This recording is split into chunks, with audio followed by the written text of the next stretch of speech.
Hi guys, कैसे हैं आप सब। आई होप कि आप अच्छे होंगे और मस्त होंगे।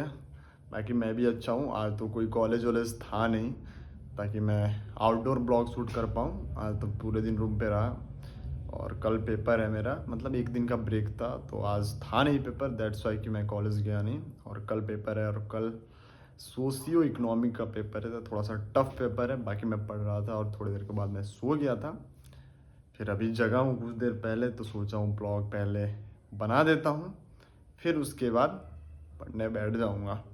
बाकी आप लोग कैसे हैं, ब्लॉग कैसा लग रहा है, आप लोग कमेंट्स बॉक्स में बता सकते हैं। बाकी आजकल का देख ही रहे हैं क्या चल रहा है भाई। अतुल सुभाष का कहानी किसने किसने पढ़ा। अतुल सुभाष मतलब क्या है, देश की न्यायालय व्यवस्था, जुडिशियरी सिस्टम, सब पे सवाल खड़ा कर रहा है भाई कि क्या इस देश में सिर्फ औरतों के लिए ही, मतलब औरत लोग के लिए ही कानून बना है। क्या एक इंसान जो पुरुष है और उसको कोई चीज़ की तकलीफ है तो उसके लिए कानून नहीं बना है। बाकायदा उन्होंने एक 22 पेज का सुसाइड नोट तैयार करके गए हैं और लिखा है उसमें सारी चीज़ें, कैसे कैसे उनके और पत्नी और जज साहिबा के बीच में बातें हुई। यहाँ तक कि जो जज साहिबा हैं वो लोगों के लिए होती हैं और आम इंसान को, आम जनता को न्याय मिल सके, इसके लिए वो लोग काम करते हैं, उनको सरकार पे करती है। बट उसमें इनकी भी सहभागिता ये थी कि उनको भी 5 लाख रुपए चाहिए था इस केस को सेटलमेंट करने के लिए। जबकि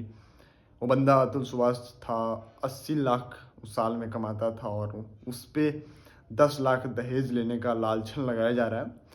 चलो मान लेते हैं भाई कि वो बंदा दहेज मांगा होगा, मान लेते हैं एक समय के लिए। लेकिन ये बात आपकी सोच होनी चाहिए ना कि जो बंदा 80 लाख कमा रहा है, अगर दहेज मांग भी रहा है, 80 लाख कमा रहा है, तो वो क्यों 10 लाख मांगेगा। आज बिहार में चले जाओ, एक ग्रुप डी की नौकरी हो जाती है और 30-32 हज़ार सैलरी होती है, उससे ज़्यादा नहीं होती है, सब लेके 35 हज़ार। वो लोग कम से कम 20 लाख का डिमांड करते हैं और बंदा 80 लाख कमा रहा है भाई। ये लोग साल में कमाते होंगे भारतीय 36, 12 पीछे 60, 4,20,000। और वो बंदा मतलब कम से कम तो मान लो कि 15 साल की, ये लोग 15 साल में जितना कमाएंगे वो एक साल में कमा रहा है बंदा 80 लाख रुपया।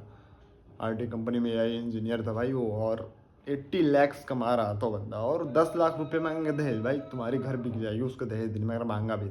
जबकि उन्होंने साफ साफ जिक्र किया कि नहीं, उन्होंने दहेज की बिल्कुल डिमांड नहीं की थी।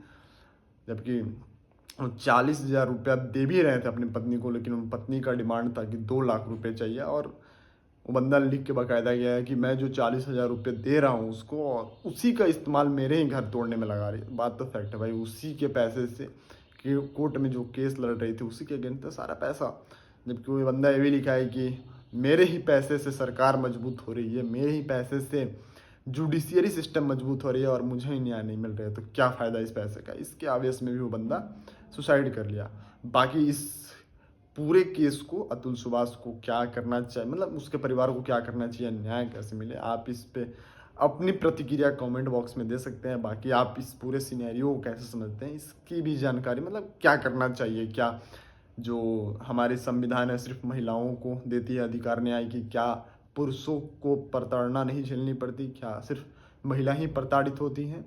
तो बहुत सारे सवाल हैं हमारे जैसे पुरुष समाज में, और हमारे पुरुष समाज के लोगों में मन में सवाल है कि आखिर में चल क्या रहा है। बाकी आप इस पूरे सिनेरियो को कैसे देखते हैं, आप अपनी राय कमेंट बॉक्स में देना ना भूलें। धन्यवाद।